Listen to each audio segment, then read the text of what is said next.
right, it sounds like we can begin. This is Karen Billings, and I am the Vice President of the Education Division, as the Derby had said earlier. And we're going to get started today with a really exciting part of our program here, which is the Innovation Incubator Program. It's our the 7th year, I believe, doing this, and we have been each of the last few years supported by a couple of great sponsors and hosts. I know that Lisa Schmucke is on from EdWeb, so before I start talking about SIIA,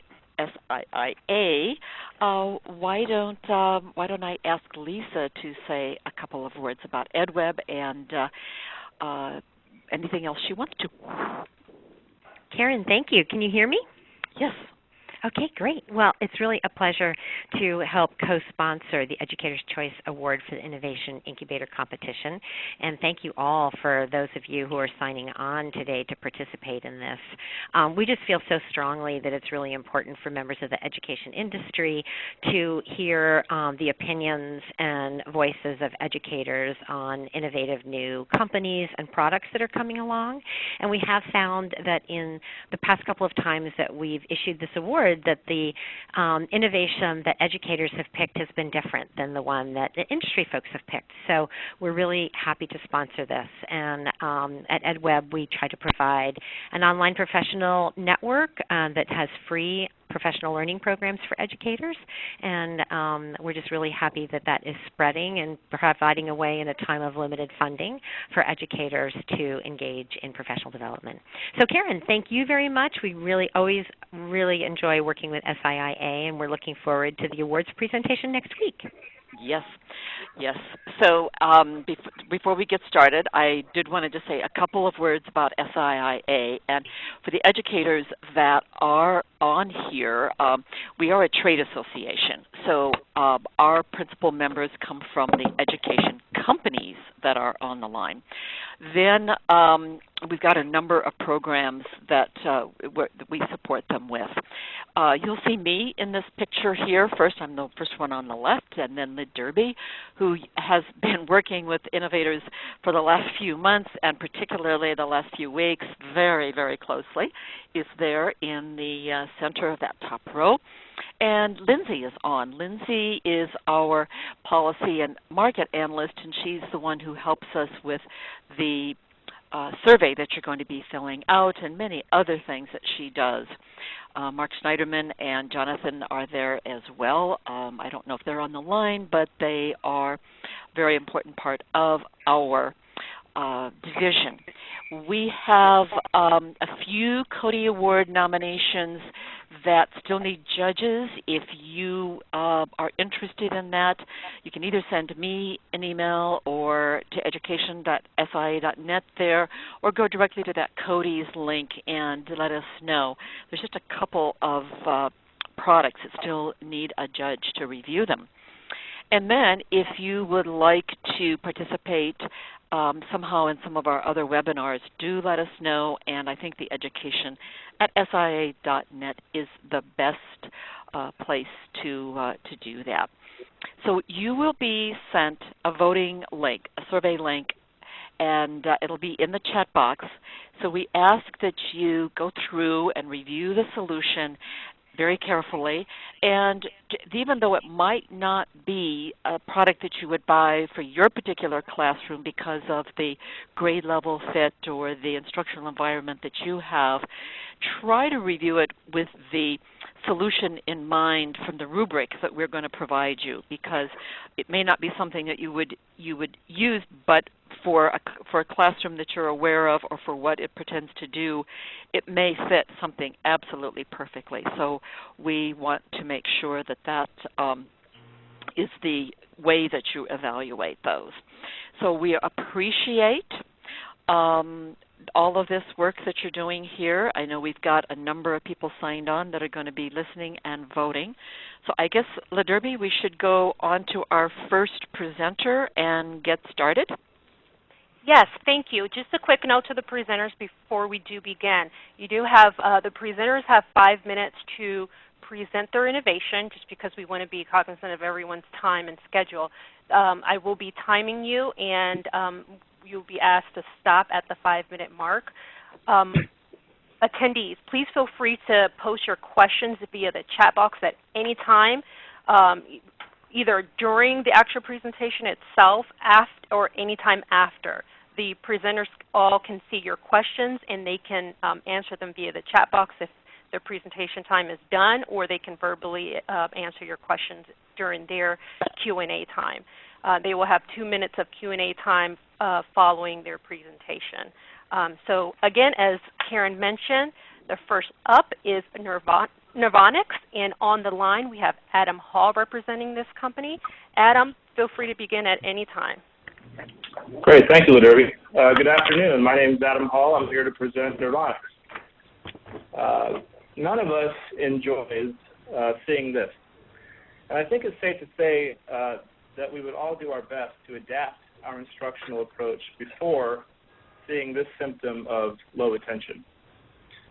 So enter the concept of attention adaptivity, the ability to adapt instruction or assessment based upon the attention level of the individual learner, the ability and intelligence to apply re-engagement efforts to the instructional process when attention starts to fall off, the ability to optimize learning by optimizing attention. So this leads to what Nirvonics is. Nirvonics allows educators and educational software to be attention adaptive. Nirvonics measures attention with the purpose of adapting instruction. This is foundational for true personalization of learning. How does Nirvonics work? EEG devices measure the brainwave activity of learners and apply algorithms that convert those brainwave data into attention data. Nirvonics software analyzes this attention data, and it informs the instructional process, whether notifying the teacher in real time or interacting with an online learning software. If the student's attention level falls below a certain threshold, then the teacher or the learning software adapts. The teacher might call on the student to re-engage. The online learning software might pause the instruction, bring in a gaming activity, or shift the learning modality to help re-engage. Over time, student attention profiles develop that demonstrate which types of instruction elicit the most attentive responses from the student. And I'm just going to ask if everybody could please mute the phone and whatever maybe it can.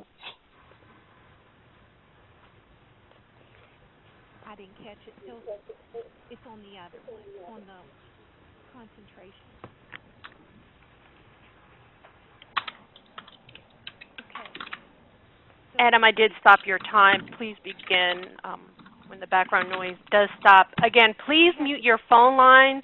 We really want to not disrupt the presenters during their presentation. Please mute your phone lines. Thank you. Yeah, and Adam, if you could speak up a little bit more, too. I think people are having trouble hearing you. Because she sat right beside of me. It was real good. Real positive. But I'll talk to you tomorrow. Oh, that's okay.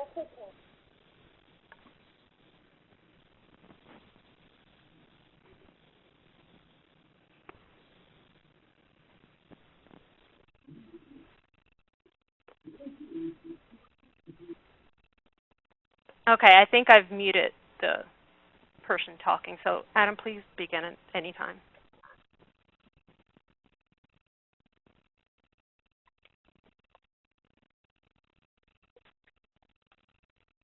Trying to assist in diagnosing ADHD learners or assessing behavioral issues.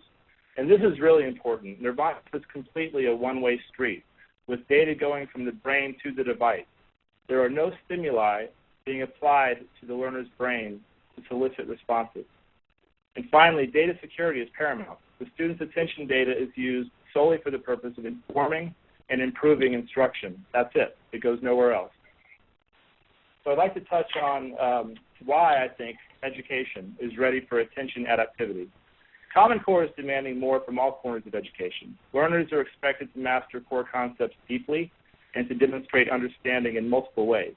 In addition, we all have been advocating personalized learning for years now.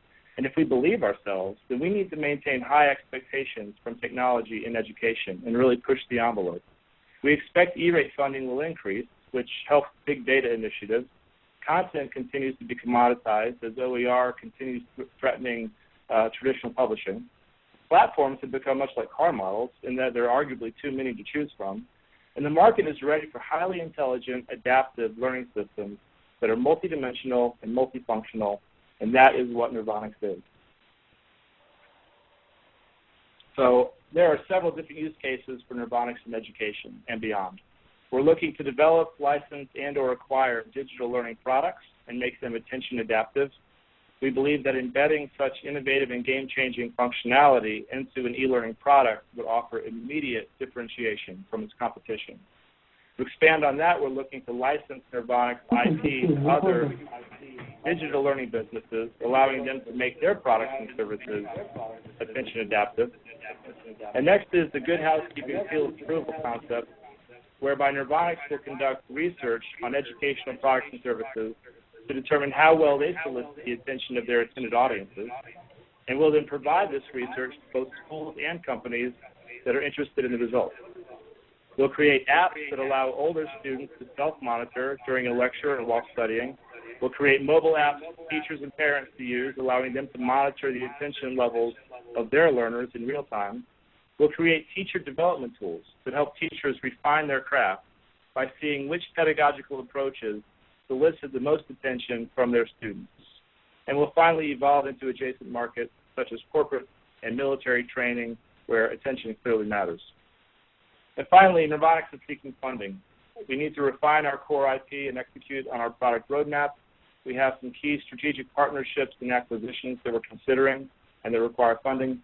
We need to execute on the marketing and sales plans that include staffing, and we need to conduct ongoing research and efficacy studies. So thank you very much, and I will be happy to answer any questions. Adam, there are some questions coming in the chat box. Please address them. Let me see.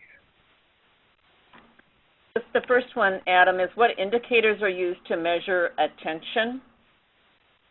So that's where the algorithm comes in. It's beta waves, alpha and beta waves, basically the raw brainwave data is picked up by the Nirvonics device and run through an algorithm that can determine attention levels. That technology already exists. In fact, there are several gaming applications out there where you can play a game to practice paying attention and earn points. So the more focused you are and attentive you are, the more points you earn. Or you can blow up a zombie by paying close attention. But it's all gaming.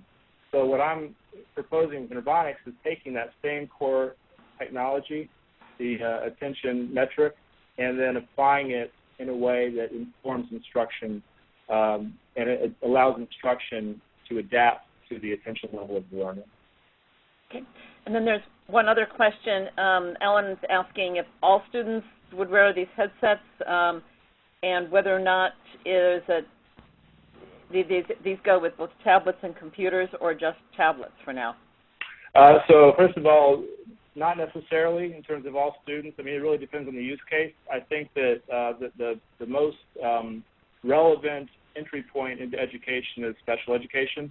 So special needs students, I think that the receptivity of the education market to wearing a brainwave tracking device exists first in the special ed market. But once I think education starts realizing that this is not creepy, that that all we're doing is monitoring what's already going on in the brain and using it in a way that will enhance and improve education, instruction, and outcomes, it'll catch on in general ed. And then the second part of that question, I'm sorry, what was the second part of that question? The second part was whether or not it was usable mostly with just tablets or that's right. computers. Any Bluetooth-enabled device, tablet, smartphone, computer. Okay. So the Nirvonics device Bluetooth to the computer, basically. Right. And then Don wants to know whether or not you provide any instructional content. And Allison, what the target age range is for you as you're starting this out? So the instructional content piece is a very interesting question. And that, when I talk about use cases, one of the things we're looking into is developing, licensing, or acquiring instructional content. Or I should say a soup to nuts instructional product, and embedding this functionality within it, and then taking it back to the market and saying, here's this instructional product that's been a great workhorse for years, and it's diagnostic, prescriptive, instructional, does all that, but now we've added a new feature that is attention adaptivity. So it immediately differentiates that product from any of its competition. So, the short answer is no, we don't have any content right now. The longer answer is what I just gave, which is we are contemplating developing, licensing, or acquiring. Okay. Last one is the target age range, and this is probably the last question for Norvonic so that we can move on. Yes, definitely. Adam, continue to answer questions via the chat box and do broadcast to all so everyone can see your response. Sure. There is really no target age range. I think different use cases apply to different age ranges. I mean, I could see the third or fourth grader using this, and as the teacher being able to adapt, or the software being able to adapt, or the parent being able to adapt to the attention level of the third or fourth grader. I can also see a college student self-monitoring. You combine this kind of technology with eye-tracking movement technology, and literally you can be reading your textbook on a smartphone or on a e-reader device that has a camera on it. It's tracking your eye movement. Norvonics is tracking your brain waves. And when you're finished reading that chapter, you hit a button, and we'll come back and say, we recommend you go back to that one paragraph or that specific sentence because your attention level dropped off when you were reading that particular piece of text. To me, that's huge. It'll basically help you, tell you how to study better, tell you what to review to optimize your performance. I'm going to stop there. I know that I'm probably over time. I'll continue to answer questions in the chat box. Great. Thank you all very much. Mm-hmm. Thank you so much, Adam. And if you want to add anything, you can do so via the chat box, Adam, and broadcast to all. All right. So next, we have parent-teacher texting. Also, before that, I'm going to call on Lindsay Harmon with SIA to explain the voting. Thanks, LaDerby. So right now I'm putting a link to our survey for the voting in the chat box. So if everyone could see that, it has all of the responders for today, all the presenters for today are on there in order. So if you want to go through and vote for each one as they occur or wait until the end, it's up to you. I would say please do not vote on people before their presentations are finished. I can monitor that, and I will delete your response. So if you could just click on that, and if you want to vote as you go or wait till the end, it's fine, but try and wait until people complete their presentations to vote on them. If anyone has any questions, just stick them in the chat box, and I can respond to them individually or to the group as a whole. I'm getting some questions about the link to the survey itself. The link to the survey has been posted in the chat box from Lindsay. She will continuously post it throughout the presentation, so please watch for that. Okay, again, thank you again, Adam. Now we have parent-teacher texting. We have Emmanuel on the line. Please begin whenever you're ready, and I will start the stopwatch at that time. Thank you. Hi, I'm Emmanuel. Here's the problem. A 2012 Harvard study shows that 50% of families never hear from teachers. That's in spite of emails, phone calls, and websites that teachers might use. That's a staggering, disheartening sort of statistic. I can't help but think, E.T., call home whenever I say it. You might remember that E.T. is the story of a little alien that gets left behind by his alien folks. They all happen to be botanists, by the way, totally harmless. And he isn't able to call them to get picked up because the technology that exists on Earth just isn't good enough. So he ends up befriending a little boy for communication with his people. In the end, in order to get through to them, he has to build a new communication device. I like to think of Portfolio as a similar device that helps teachers and parents be less isolated and fill the need for communication. In effect, it lets everyone call home.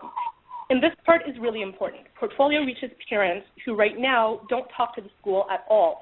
It gets through to the unreachables who seem to be light years away by giving both parents and teachers the ability to initiate communication in a way that works within their existing day. That's because Portfolio is a two-way communication platform for parents and teachers. We believe that both groups have valuable information to exchange with one another. So we're doing away with one-way communication. Crazy, I know. Now, I'm going to tell you that Harvard also showed that classroom behavior can improve by 35%, homework completion by 6%, and classroom participation by 10%. According to Harvard, these improvements come about because of frequent parent-teacher communication. Considering the RTI initiative and the support we're trying to offer those students, having significant improvements in student success because of better communication would be tremendous. Portfolio is in fact designed to make frequent parent-teacher communication possible, and it's designed to meet the different needs of parents and teachers. So teachers on their end need security and privacy when they communicate with parents electronically. To that end, Portfolio keeps a log of the messages that are sent via its nifty website that teachers log into to send and receive text messages. From there, they can either send group or individual texts. The big professional bonus, of course, is that all messages are logged and recorded. Parents, on their end, are busy, and many of them don't have regular access to computers or internet. But what most parents do have is a cell phone. So Portfolio sends text messages directly to their regular texting tool. There's no need for a smartphone or data.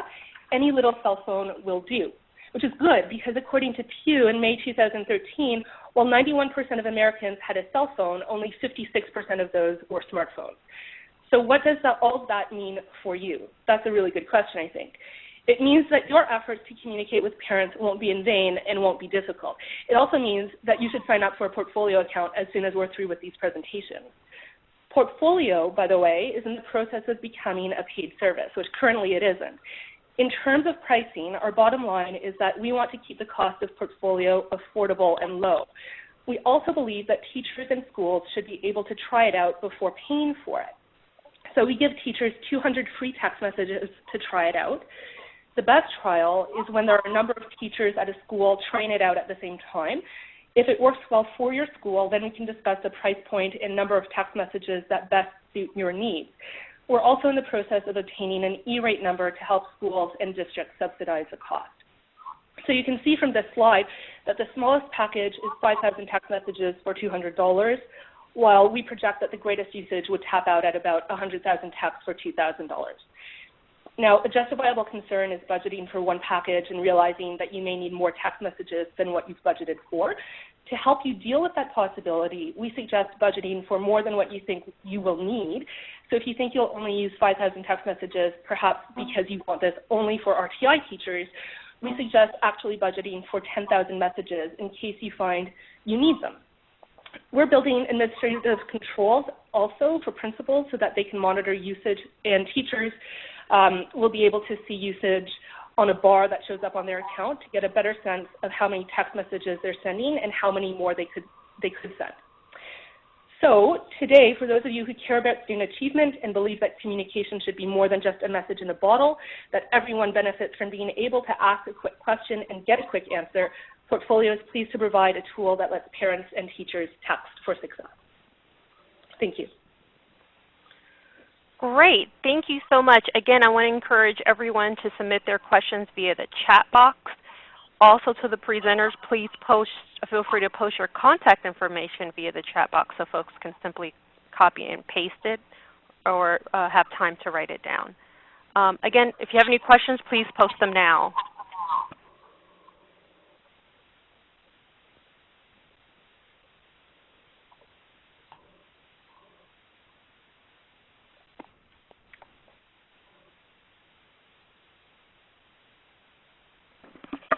Come on, I'm sure someone has a question. Please post your questions in the chat box.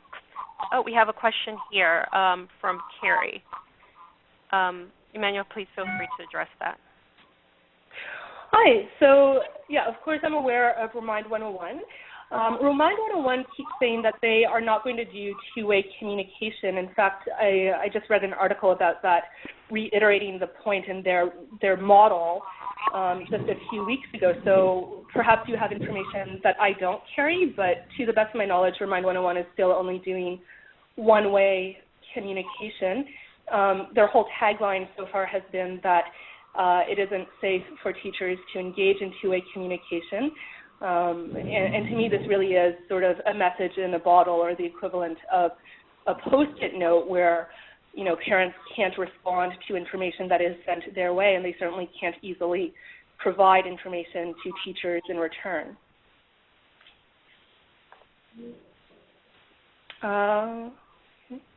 Okay, so Dawn, your question, what device does the teacher use to manage the text? The interface right now for teachers is a website that they log into, and there was one slide. I don't know if I can show it to you again. I think here. You can, yes. Mm-hmm. Okay, so there we go. So this is sort of the web interface that teachers see. And from there, they write a short text message that they send out to either a group of parents or otherwise to an individual parent, and then the parent gets the text message right on their phone. So it's a totally different interface. So we were sort of we just kind of recognized that parents and teachers have different needs, right? Where teachers have a need for privacy, have a need to do some genuine record keeping, and the parent doesn't really. In fact, the parent's need is to sort of have the messages expedited and to be able to see them easily and to respond quickly if they need to. Okay. Oh, yeah, Carrie, this is a really good question in terms of creating more work for teachers to deal with text. So my experience so far from users, and also as someone who has used Portfolio when I was teaching, is that it really cuts down on the amount of the mind share that I used to communicate with parents, and actually the number of minutes or even hours per week that I set aside to communicate with parents. So the beauty in Portfolio is that it's really preventive in nature. It really avoids a lot of the emergency response situations that typically arise, demanding that a teacher call a parent or otherwise set up a face-to-face meeting, because it changes the dynamic where in the past, communication with parents was so sort of sporadic, and the information flow was sporadic as a consequence, and therefore, the rapport wasn't a very strong one.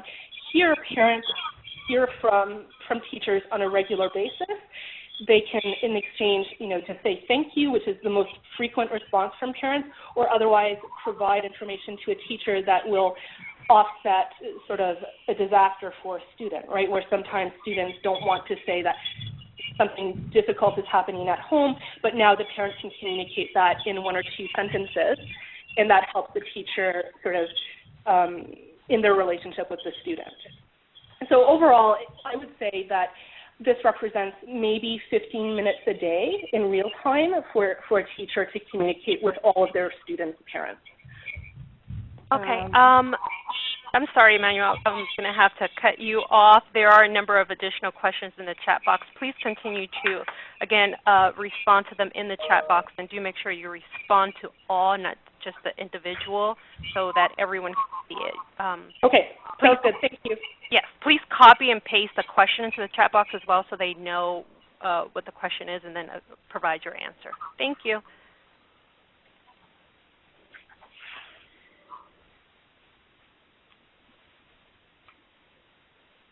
Okay, should I just go ahead and get started? All right. Yes, thank you, Dawn.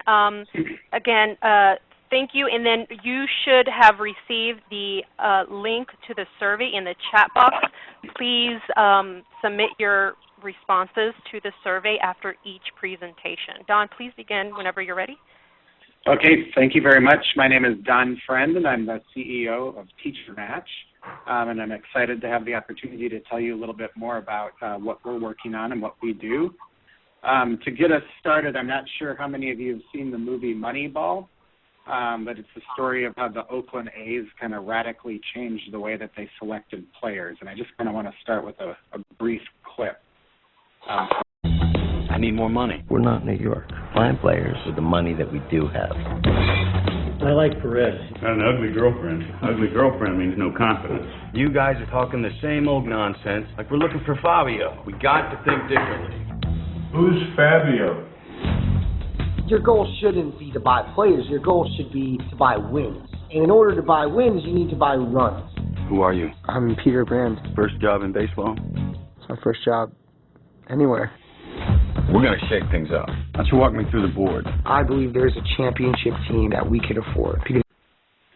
So I know that the audio was a little bit hard to hear, but the gist of it is, I don't know if you've been in teacher hiring sessions or hiring sessions in general where people are making decisions based on criteria that are completely unrelated to the end goal.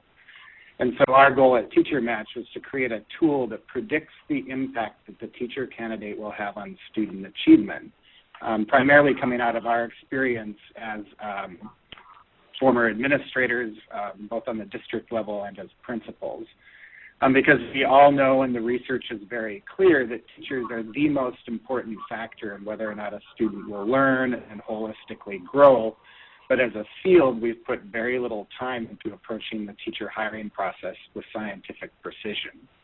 And so at Teacher Match, what we are attempting to do is bring science to the art of hiring, bringing the two pieces together so that any candidates that you spend in-person interview time with, they are statistically likely to produce tangible gains in student achievement. We did a large-scale research study with a number of important partners, including universities, and that helped us produce this predictive instrument. Where we sit in the human capital chain in terms of teacher hiring is that we've built a technology platform where we can capture applications, digital portfolio, resumes, et cetera, and then when the candidate is ready, they take a 100-question assessment of various question types. Cognitive ability questions, teaching skill questions, attitudinal questions, and then, of course, past qualifications. So our system then produces a rank-ordered candidate grid, which I'll show you in a moment, that helps inform decision makers about which candidates to bring in for the more labor-intensive parts of the process. Then the other really cool feature of our platform is it produces a professional development profile based on their assessment results to set the new hire up for success. And so tangibly speaking, when candidates apply for a job, principals or other administrators look at a rank-ordered candidate grid that not only gives you a sense of how they scored in relationship to the others applying for the job, but then also gives a national norm score. So you can tell with each job opening that you have just the quality of the candidates. I mentioned earlier the professional development profile, which you could liken to a Myers-Briggs for teachers. So it talks about their strengths and specific ideas on how to grow upon those strengths, and then it also diagnoses their areas for growth and gives them very particular and tangible things that they can do to grow in those areas.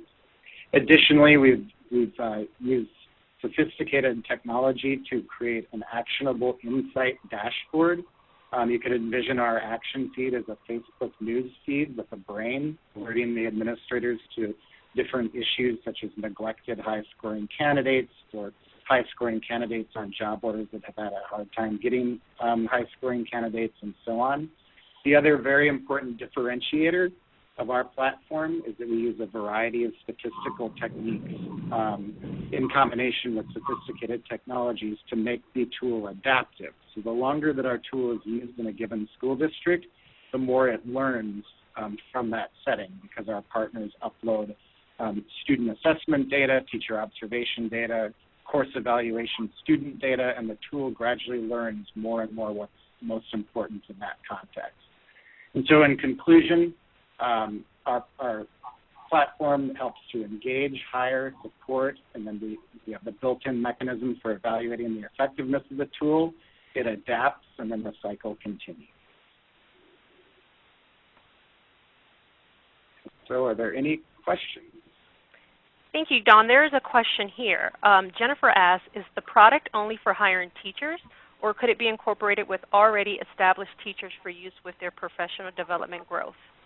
Yes, we have a version of the assessment that is built for current teachers. So any teacher could take it and receive the PDP. We've also established some partnerships with PD providers that are creating online course modules that are aligned with what we call our essential elements of effective teaching. So teachers can get the diagnosis, take a course, then be connected with conferences, et cetera, and all in an aligned fashion.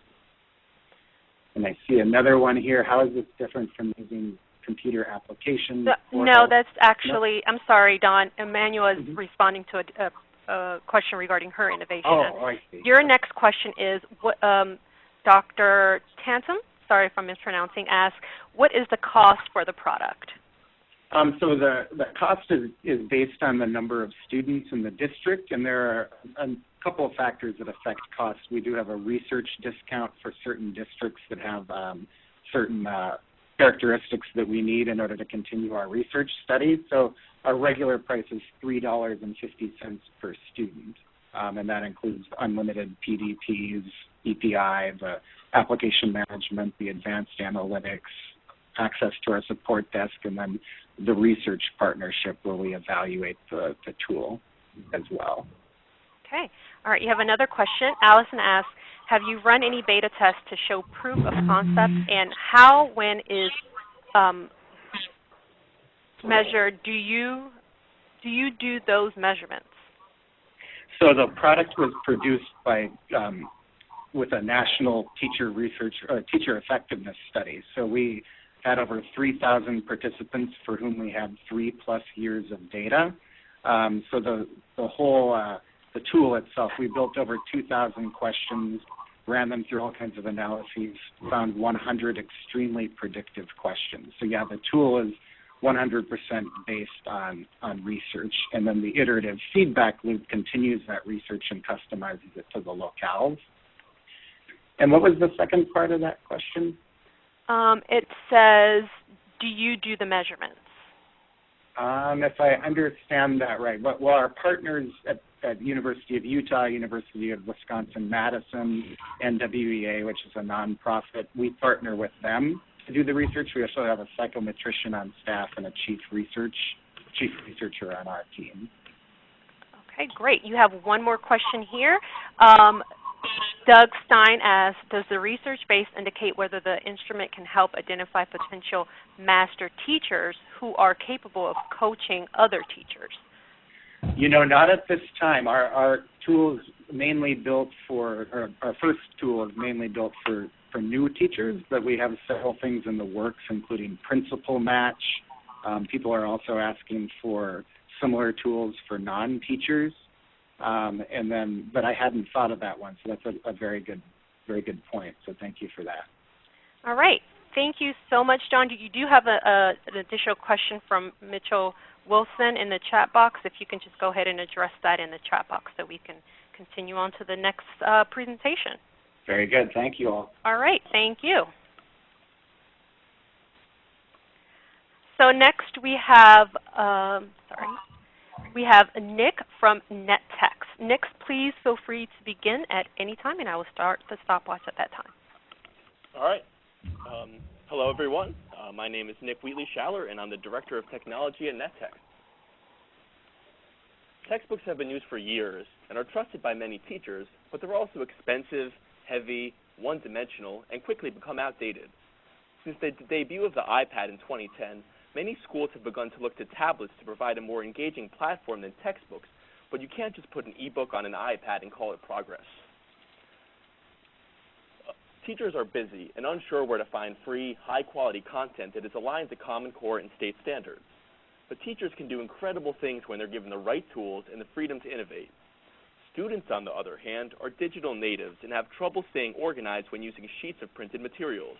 They're also diverse, so a one-size-fits-all approach will never be effective.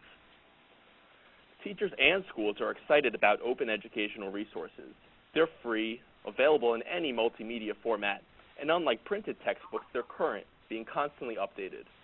The biggest issue facing OER is that it's disorganized, with many providers offering content in different places.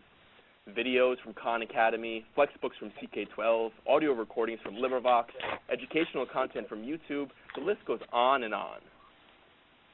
Enter NetText, the open solution for replacing or supplementing textbooks with open educational resources. Teachers use our browser-based content management system to build customized multimedia courses. Students download and view those courses using our iPad, Android, or web apps. NetText empowers teachers by giving them a simple, intuitive platform to incorporate OER into their lessons. A repository of vetted content solves OER's organization problems by providing teachers with a one-stop shop to find relevant, high-quality materials from a large variety of providers. When teachers upload their own content, they're given a chance to show their ability to innovate. Some ambitious teachers are using NetText to flip the classroom by recording lecture videos for the students to watch at home, freeing up more time for activities during the day. Teachers can update their course at any time, keeping content current and relevant. This flexibility allows teachers to adapt to students as the year goes on, tailoring lessons to a wide range of learning styles and abilities. We made sure that NetText works for every student by allowing courses to be viewed on any device. And once a student downloads a course, they no longer need internet access to view course materials. This makes a tablet a truly portable device, freeing students to use NetText wherever and whenever they have a chance to study. NetText also allows students to take notes and assessments on their tablets. Many students prefer to take notes digitally, and having all their notes in one place keeps them much more organized. In the fall of 2011, 6 8th grade classes in Atlanta agreed to shelve their textbooks and use NetText. This pilot program was successful, and multiple schools expanded the program to other grades the next year. In 2012, we signed our first 2 paid contracts with Burlington Public Schools in Massachusetts and the Amarillo Independent School District in Texas. We helped these schools build courses to replace their textbooks, creating a digital curriculum that will continue to evolve and provide value to the schools. In the winter, we had our first experience with Android tablets, proving the value of a cross-platform approach. This year, we began to work with school districts in Massachusetts and South Carolina to help them collaborate on courses. NetText's open nature makes it easy for teachers to share materials, and the schools can save even more money by taking advantage of our ability to scale. I don't have time to read all of these quotes, but we've gotten some great feedback from teachers, principals, superintendents, technology directors, and other educators. In summation, NetText lets teachers draw from a large range of OER content providers using a simple, user-friendly platform. They can upload their own content, and the existing OER content has been vetted and organized so any teacher can get started quickly. Students can store and view course materials on any device. To try it out, we invite you to visit net-text.com, where you can create a free account. You can download NetText for iPad in the App Store, or download NetText for Android in Google Play. We have video tutorials that have been very well received by teachers, and you can also schedule a webinar to get a more in-depth overview of the system. Thank you very much, everyone, for watching and listening. You can find my email on our website, or for a prompt response, I suggest contacting Catherine Quinche, our marketing director, and her email is on the screen. So thanks again, and we'll now take any questions. All right. I'm not sure if it was feedback coming from your phone, Nick, or someone does not have their phone muted, but I just want to remind everyone that it's very important that you keep your phone muted. We really want to be fair to all the presenters and avoid any background noises. I do hear my echo in the background, so someone's not muted, so please mute your phone now. Nick, we do have a few questions here. Dr. Tatum asked, may the notes be done with a stylus as well as typing on the mobile device?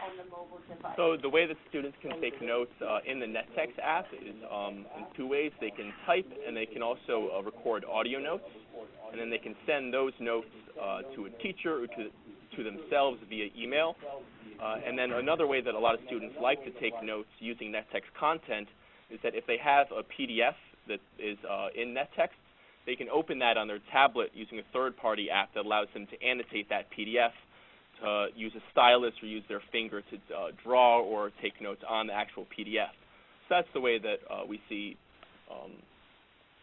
students taking notes besides just typing them. Great, thanks.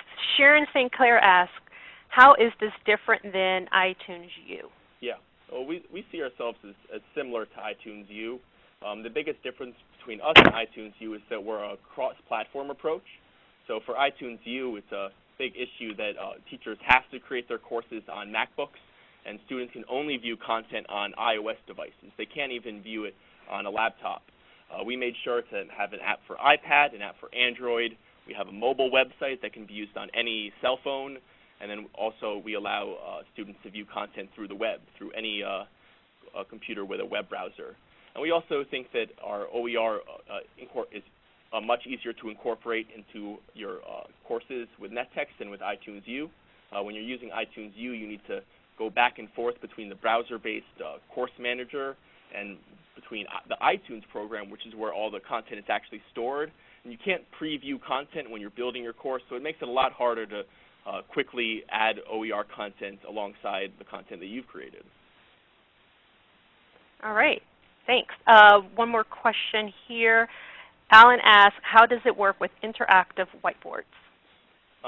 With interactive whiteboards, teachers can load a whiteboard file into the NetText app and then open it with a third-party application on the iPad.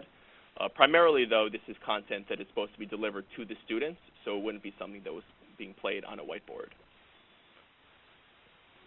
Okay, last question. What is the cost? You may have mentioned it, but can you? Yeah, so currently we offer our app and our content management system for free, and we've been charging for support. So we've been working with schools, helping them replace their textbooks and build courses. So in Burlington and South Carolina, we have someone who's actually on the ground, meeting with teachers every day, helping them put their content up online and organize it into a course, helping them find OER that matches the topics they're covering. So primarily, we've been charging for support. We're looking to move to a paid model. We're going to definitely stay free for the next year, but looking to move to a paid model sometime in the future. All right, great job, Nick. Please continue to answer any questions via the chat box again, and then do respond to broadcast so everyone can see it. So again, great job. So we have our last presentation of the hour. After this presentation, I do encourage you all to stick around for the next set of presentations. You were given the option to register for one set or both, but you are more than welcome to stay for the 6 o'clock hour. And also we've been posting the link to the survey in the chat box. If you have any trouble with that or need it again, please just shoot me a note in the chat box and I'll respond immediately. All right, thank you. So next we have Steve Gottlieb with Shindig. Steve, would you like me to mute the video during your presentation?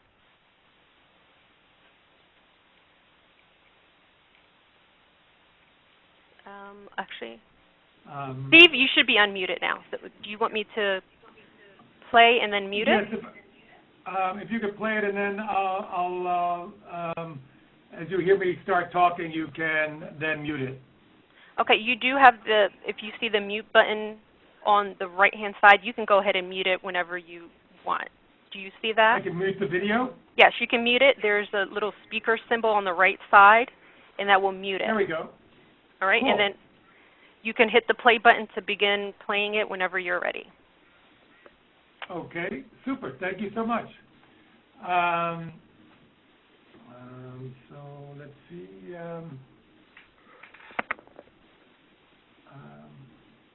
Great. Well, thank you so much. It's such a pleasure to be able to address all of you today on this online conference. Part of what I'll be showing you right now is the future of online conferences, and not only online conferences, but what we think is the future of online education. Surprise, surprise, Sebastian Stern shocked the world by making an announcement that, in fact, teachers and robust interaction between teacher and student and between students and students were indeed essential to education, and we're all glad to know that that is indeed the case. Here is how to make that happen online. So.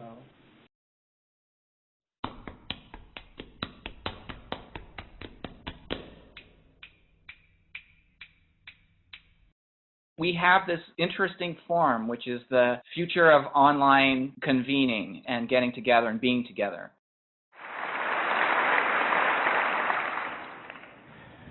Well, good morning. For Microsoft, it was about the magic of software. Immunology, understanding the immune system, and then figuring out how vaccines can make the immune system respond in such a way that you get lifelong protection. That's the way.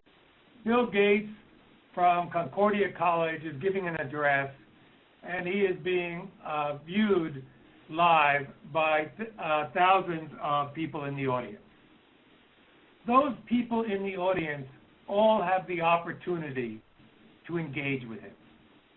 They all, each individually, can click that button on the lower right of their screen and click raise hand or ask a question in text, and Bill and his assistant can view those questions with powerful admin tools that allow them to manage a large-scale interaction. They can then call anyone in the audience. That's the way that we're going to eventually eradicate malaria. Wow, so this is great. Face-to-face, in front of the audience. The instructor can also talk privately with the person. So they can coach the person privately, or they can bring them in front of the class and dialogue with them in front of the entire class. The class, meanwhile, while they are assembled in a small room of... So you just took the IDFX and IDPX because you're in the beginning of your exam stages. You still have to take the practicum. That is correct. Yeah. I purchased the full year membership of QPractice, and then I also had a study group. That's what the whole thing is about, because it's designers helping designers. I've done this workshop in the past, and we had... In addition to being able to interact with the teacher, to be able to ask their own questions of the teacher, or have the teacher or a TA come in and talk to them privately, they also have the ability to talk to one another. We all know that students derive an essential component of motivation from being social with their classmates, from identifying with their classmates, from not feeling that their education is a lonely experience in which they alone face the challenges of overcoming material that may not come naturally to them. Each student can...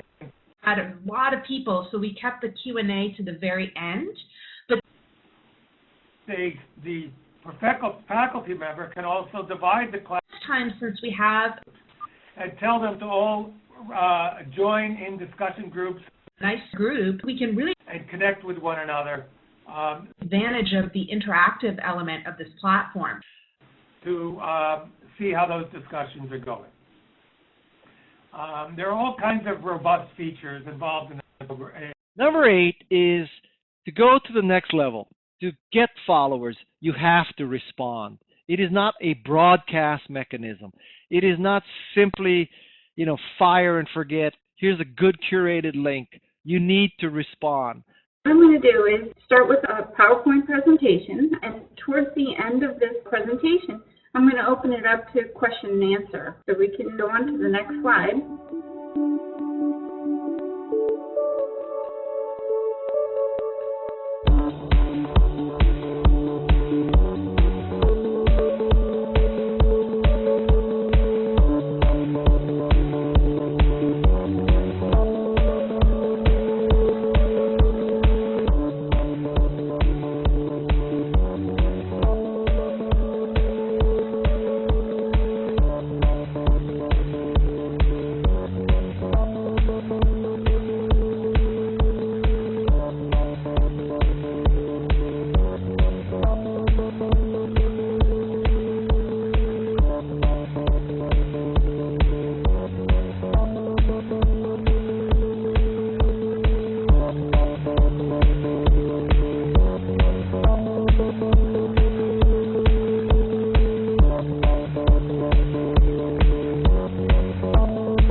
first Shindig, so I'm really excited. Shindig is very cool. I've never used it before. Hey, and this is Shindig. This is awesome.